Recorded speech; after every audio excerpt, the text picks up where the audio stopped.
इथे घर नाहीये, इथे लोकवस्ती नाहीये, इथे वर्दळ नाहीये, इथे कुठेही माणसं राहत नाहीत. मग 75 लाख रुपये किमतीचा रस्ता इकडे का दिला? हे सिमेंट कॉन्क्रीटचा रस्ता का बांधला इथे?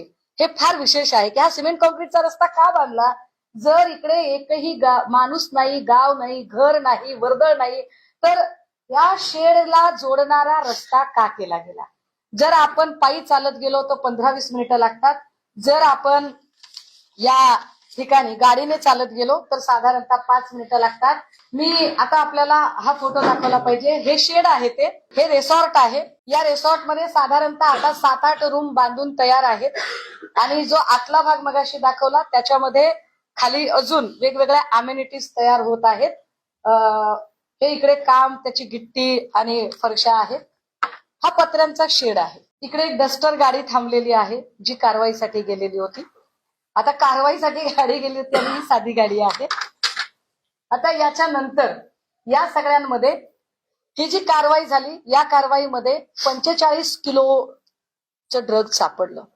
या 45 किलो मध्ये मी आपल्याला त्याची किंमत थोडी हायलाइट केली पाहिजे. मी काही लोकांना विचारत होते आणि मी काल अख्खा दिवस त्याची माहिती घेत होते.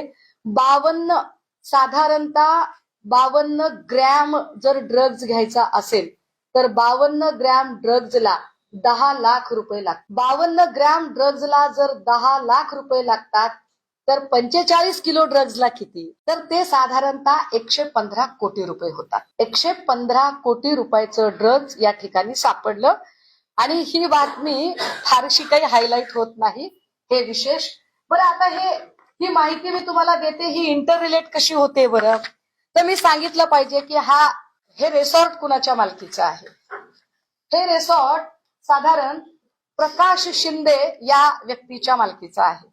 प्रकाश शिंदे कोण आहेत? प्रकाश शिंदेचा काय संबंध आहे आणि प्रकाश शिंदे इकडे का गेले होते? तर या शेडला, हे जे शेड आहे, या शेडला याचा मालक आहे गोविंद शिनकर. गोविंद शिनकरच्या शेडमध्ये, गोविंद शिनकरच्या शेडची चावी ही ओंकार डिगेने मागितली. ओंकार डिगेला सावरी गावामध्ये काळू नावाने ओळखतात. हे काळू नाव साधारणतः ओंकार डिगे. जे रिसॉर्ट आहे ते रिसॉर्ट हे प्रकाश शिंदे नावाच्या माणसाच्या मालकीचं आहे. त्याची ही 7/12, हे प्रकाश शिंदे. आता प्रकाश शिंदेच्या नावची ही 7/12 मी एक एक गोष्ट इंटर रिलेट करत सांगेल आपल्याला. रणजित शिंदे कोण आहे? त्याच्या नेमणुकीचं पत्र जर आम्ही दाखवलं पाहिजे. हा रणजित शिंदे हा एकनाथ शिंदे साहेबांच्या गटाचा, कारण ओरिजिनल शिवसेना आम्हीच आहोत, हा एकनाथ शिंदे साहेबांच्या गटाचा हा युवा सेनेचा तालुका प्रमुख आहे. त्याचे हे नियुक्ती पत्र आहे.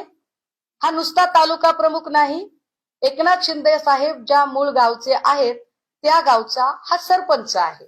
दरेगावचा हा सरपंच आहे.